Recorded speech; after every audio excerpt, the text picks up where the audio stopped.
गटाचा भाग आहे. अजून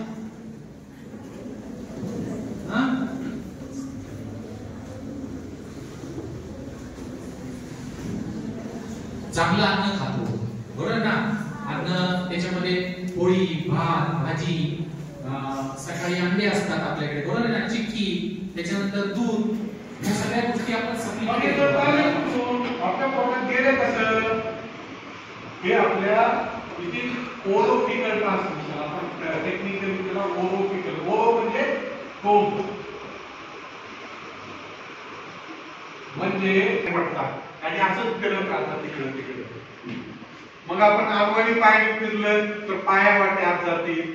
हात न धुता न नेरकट करता जेवण केलं ते आपल्या तोंडात जातील. म्हणून ओरोफिकल, फिकल मटेरियल कुठे चाललंय? तोंडात चाललंय. असतंय हायड्रोक्लोरिक ऍसिड असतं ना पोटामध्ये, दहावीची मुलं आहेत ना.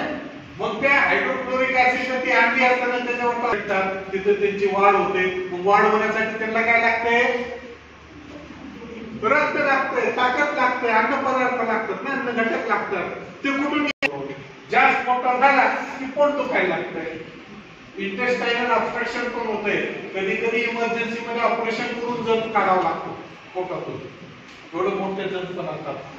आता एवढे मोठे दिसत नाहीत, पण सुरुवातीला खूप म्हणजे 20-25 वर्ष. त्याचं सर्वात महत्वाचं कारण काय सांगितलं मी?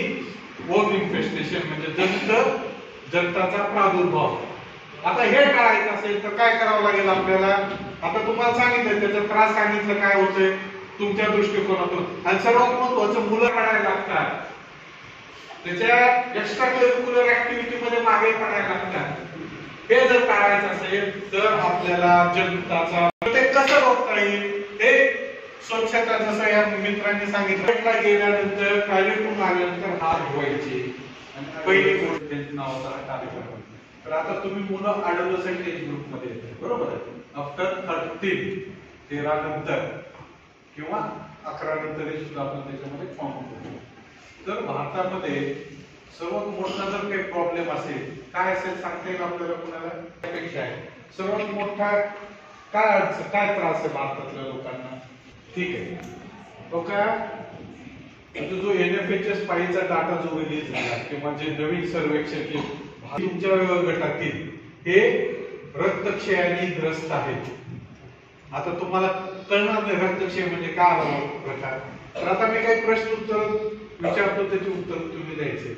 पुन्हा कुणाला संध्याकाळी म्हणजे असं मनातून वाटत नाही की अभ्यास करावा, असं कुणाचं नका एकदम व्यवस्थित. हे लाजायची गरज फक्त आता येतो कुणाला नाही, चिडचिडपणा येतो तर आपण लक्षात ठेवा, काही विचारलं पहिला अभ्यास लागते किंवा नाही. चिडचिड होते का? तर जवळपास 70% ठीक आहे. पण झोप कुणाला उशिरा लागते?